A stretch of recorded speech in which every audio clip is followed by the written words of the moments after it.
Question number 1, exercise 13.1. Two cubes each of volume 64 centimeter cube are joined end to end. एक cube ये है, एक cube ये है, दोनों का जो वॉल्यूम है अलग अलग वो 64 दिया हुआ है और दोनों को ऐसे चिपका के रख दिया और चिपका के ये पूरा आप क्या बन गया, क्यूबॉइड बन गया। तो जो हमें ये एक का हमें इन्होंने वॉल्यूम दे रखा है, उस वॉल्यूम से हमने इसकी साइड निकाली। वॉल्यूम का फॉर्मूला होता है साइड क्यूब।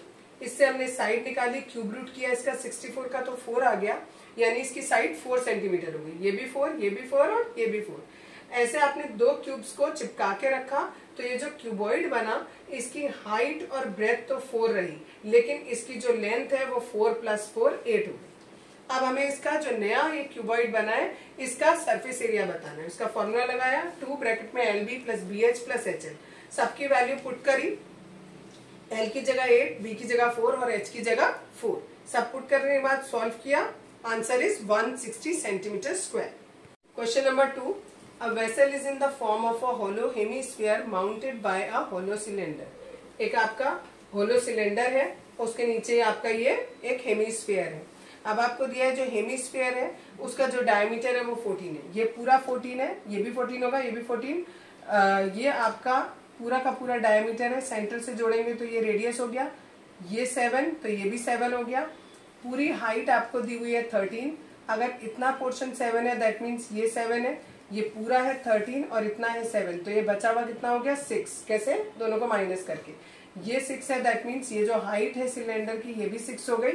ठीक, अब आपसे पूछा है कि ये जो अंदर वाला इसका पोर्शन है इसका आपको सरफेस एरिया बताना है, यानी जो सिलेंडर है उसका कर्व सरफेस एरिया और ये जो हेमिस्फीयर है इसका कर्व सरफेस एरिया। दोनों का कर्व सरफेस एरिया लिखा फॉर्मूला। दोनों में से हमने ये कॉमन आ रहा था, कॉमन लिया, यहाँ से h बचा और यहाँ से r बचा। सबकी वैल्यू पुट करी। h की जगह पूरी हाइट नहीं रखेंगे, हाइट ऑफ सिलेंडर रखनी है दैट इज 6 और रेडियस हमें दिया हुआ है 7। ठीक है, ये 7 से 7 कैंसिल, इन दोनों को ऐड किया 13, इन्हें मल्टीप्लाई करेंगे 572 centimetre square. Question number 3, a toy is in the form of a cone of radius 3.5 centimeter mounted on a hemisphere of same radius। Same radius का है, एक हेमिस्फीयर के ऊपर एक कोन है, इस फॉर्म में एक टॉय दिया हुआ है आपको। आगे दिया है टोटल हाइट 15.5 है, रेडियस दिया है 3.5।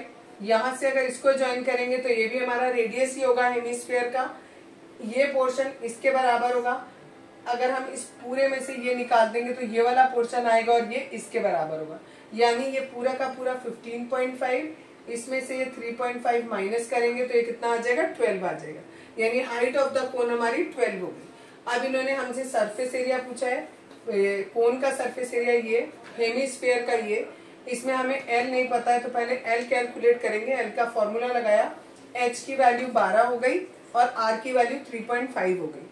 दोनों का स्क्वायर किया, सॉल्व किया तो ये 12.5 सेंटीमीटर में आ गई। अब हमें क्या निकालना है, surface area.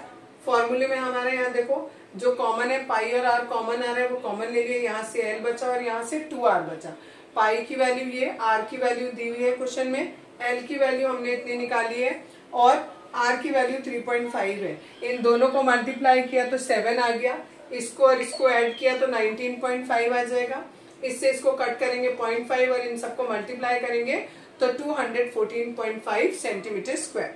Question number 4, a cubical block of side 7 centimeter is surmounted by a hemisphere। What is the greatest diameter of hemisphere can have और find the surface area of the solid। एक cube दिया है, इसकी एक side आपको 7 centimetre दे रखी है, इसके ऊपर आपने एक हेमिस्फीयर रखा हुआ है। पूछा है हेमिस्फीयर का डायमीटर कितना होगा, तो किसके बराबर होगा, साइड ऑफ द क्यूब के बराबर होगा। तो हेमिस्फीयर का डायमीटर साइड ऑफ क्यूब के बराबर होगा तो रेडियस कितना हो जाएगा 7/2। अब इस पूरे फिगर का हमसे क्या पूछा है, सरफेस एरिया। इसमें हम क्या करेंगे, पूरे क्यूब का सरफेस एरिया लेंगे, उसमें ये वाला पोर्शन ऐड नहीं करेंगे क्योंकि ये उसके ऊपर रखा हुआ है, और ये वाला पोर्शन हम ऐड करेंगे। ये जो नीचे वाला पोर्शन है एक सर्किल बनेगा, इसका एरिया πr² होगा और ये जो ऊपर वाला है ये 2πr² होता है। जो हेमिस्फीयर होता है उसका सरफेस एरिया 2πr²। इन दोनों को सॉल्व किया तो प्लस का πr² बचा। अब पाई की वैल्यू, साइड की वैल्यू और r की वैल्यू, सारी वैल्यूज पुट कर दी। r की वैल्यू 7/2 है, साइड हमारी 7 है, पुट कर दिया हमने, सॉल्व किया इसको सॉल्व करके हमारा आंसर आया 332.5 centimetre square. Question number 5, a hemispherical depression is cut out from one face of cubical wooden block such that the diameter L of the hemisphere is equal to the edge of the cube। आपको बोला है कि एक cube है, इस cube में से एक हेमिस्फीयर आपने कट करके बाहर निकाल लिया है और इसका जो डायमीटर है वो इस क्यूब की साइड के बराबर है। तो हमने यहाँ लिख दिया डायमीटर किसके बराबर, क्यूब की साइड के बराबर, और वो किसके बराबर, एल दिया हुआ है हमें बुक में।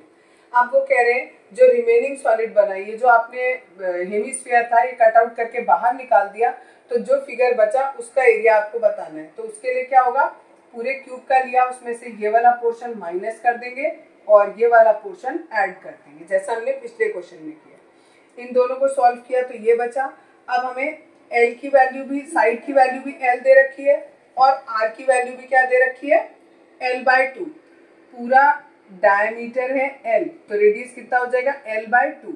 आर का स्क्वायर करेंगे तो इट इज L²/4। तो यहाँ पर मैंने डायरेक्ट लिख दिया L²/4। इन दोनों में से L² कॉमन ले लिया, यहाँ बचा 6 + π/4। Question number 6, a medicine capsule is in the shape of a cylinder with 2 hemispheres stuck to each of its ends. The length of the entire capsule is 14 millimeter and the diameter of the capsule is 5 millimeter. Find its surface area.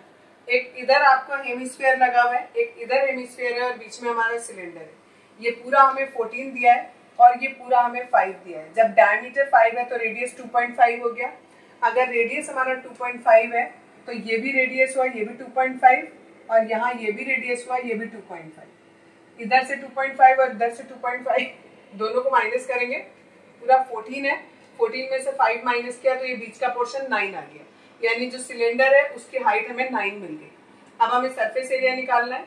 यहाँ पर हमने cylinder का surface area लिखा और 2 hemisphere है तो एक के लिए हमने 2 लिख दिया और दूसरे का हमने यहाँ पर हेमिस्फीयर का फॉर्मूला लिख दिया सरफेस एरिया का। इन दोनों को मल्टीप्लाई भी कर सकते हैं। फिलहाल इनमें से हमने जो कॉमन आ रहा था वो कॉमन ले लिया, यहाँ से h बचा और यहाँ से 2r बचा। सबकी वैल्यू पुट करी। h की वैल्यू हम क्या रखेंगे, ये हमारी 9 आई है, ये रखेंगे। r की वैल्यू 2.5 यहाँ पर भी रखी। इन दोनों को मल्टीप्लाई किया 5 आएगा, दोनों को ऐड करेंगे 14 होगा। 7 से कटेगा 2 टाइम, 2 से 2.5 को मल्टीप्लाई करेंगे तो आएगा 5। 5 से 2 को मल्टीप्लाई करो 10, 10 × 22 is 220 millimeter square। Question number 7, a tent is in the shape of a cylinder surmounted by a conical top, यानी एक सिलेंडर के ऊपर एक कोन रखा हुआ है। If the height of the diameter of the cylindrical part are 2.1 and 4 meter respectively, height दिया है 2.1 और डायमीटर दिया है पूरा 4 मीटर। आगे दिया है slant height of the top is 2.8, L की वैल्यू हमें 2.8 दे दी। अब उन्होंने पूछा है कि कितना कपड़ा लगेगा इस टेंट को बनाने में। जब हम टेंट बनाते हैं बच्चों तो नीचे बेस पर कुछ नहीं लगाते, यानी हमें यहाँ पर TSA नहीं लेना है, केवल CSA लेना है। सिलेंडर का हो जाएगा 2πRH और ऊपर कोन का होगा πRL। इनमें से जो कॉमन आ रहा है वो कॉमन ले लिया हमने, πR कॉमन है, यहाँ से 2H बचा और यहाँ से L। H की जगह रखेंगे 2.1 और L की जगह 2.8 और R की जगह पूरा ये डायमीटर 4 दिया है तो रेडियस कितना हो गया, 2 हो गया। सबकी वैल्यू पुट करिए, R की जगह 2, H की जगह 2.1 और L की जगह 2.8। पहले इन्हें मल्टीप्लाई किया 4.2 हुआ, इन दोनों को ऐड करेंगे 7.0 या खाली 7 लिख सकते हैं। 7 से 7 कैंसिल हो गया, ये आ गया 44 मीटर स्क्वायर। ये आया हमारा कैनवस का area.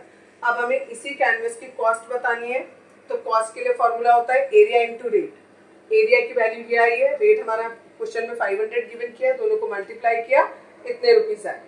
Question number 8, from a solid cylinder whose height is 2.4 centimeter and diameter is 1.4 centimeter, a conical cavity of the same height and the same diameter is hollowed out. Find the total surface area of the remaining solid to the nearest centimeter square. यहाँ पर दिया आपको, ये height दी है 2.4 और ये diameter दिया 1.4, तो रेडियस इसका हो गया 0.7। आपने एक सिलेंडर लिया और उसमें से सेम हाइट का एक कोन बाहर निकाल दिया, तो हमारा जब हमने ये कोन बाहर निकाल देंगे तो हमारा फिगर ये बनेगा। इसका हमें सरफेस एरिया चाहिए, वो भी टोटल सरफेस एरिया। तो अगर हम ये वाले पोर्शन का लेंगे तो एक कर्व सरफेस एरिया हुआ किसका, सिलेंडर का, दैट इज 2πRH। नीचे का base area that is πR²। और ये वाला जो V वाला पोर्शन आ रहा है, देखो कोन अगर ऐसा होता है तो ये जो V पोर्शन होता है ये कर्व सरफेस एरिया गिना जाता है, तो यहाँ पर भी वही आ रहा है, that is pi R N. इन सब में से पाई और आर कॉमन आ रहा है, यहाँ से 2h बचा, यहाँ से आर स्क्वायर बचा, आर बचा खाली सॉरी, और यहाँ से एल बचा। सबकी वैल्यू पुट कर दी, आर की जगह 0.7 पुट किया, एच की जगह 2.4, आर की जगह 0.7, एल की जगह 2.5। यहाँ पॉइंट हटाया तो नीचे 10 आ गया, इन दोनों को मल्टीप्लाई किया 4.8, बाकी एज इट इज। इन तीनों को ऐड करेंगे 8.0 आ जाएगा, दैट मीन्स सिंपल 8 लिख सकते हैं, ठीक है। अब ये 7 से 7 कैंसिल हो गया, 22 को 8 से मल्टीप्लाई करेंगे 176 अपॉन 10, यह आया 17.6 सेंटीमीटर स्क्वायर। और क्वेश्चन में बोला है टू द नियरेस्ट बताना है, तो it is 18 centimetre square. Question number 9, a wooden article was made by scooping out a hemisphere from each end of a solid cylinder. If the height of the cylinder is 10 centimeter and the radius is 3.5 centimeter, then find the TSA. पूरा total surface area बताना है इसका। तो ये वाला portion लेंगे, that is curve surface area. यहाँ से ये एक हेमिस्फीयर निकाला, एक हेमिस्फीयर यहाँ से निकाला, तो जब TSA लेंगे तो ये वाला पोर्शन ऐड होगा और ये वाला पोर्शन ऐड होगा। हमारा जो फिगर लास्ट में बनेगा स्कूप आउट करके, वो इस तरीके का कुछ बनेगा, ठीक है। तो ये वाला पोर्शन जो है that is curve surface area of cylinder, that is 2 pi R H, और ये वाला portion is 2 pi R square और ये भी 2 पाई आर स्क्वायर। इन सबको ऐड कर देंगे तो TSA आ जाएगा। इनमें से जो कॉमन आ रहा है वो कॉमन ले लिया, सबकी वैल्यू पुट करी, h की जगह 10 लिखेंगे, r की जगह 3.5 लिखेंगे। इस 7 को 3.5 से कट करेंगे तो 0.5 आ जाएगा, इन दोनों को मल्टीप्लाई करेंगे तो 7 आ जाएगा, 10 + 7 17 हो जाएगा। 2 और 0.5 को मल्टीप्लाई करेंगे तो 1 आएगा, तो मैंने वो हटा दिया, 22 डायरेक्ट लिख दिया, और इंटू 17 दोनों को मल्टीप्लाई किया, 374 सेंटीमीटर स्क्वायर।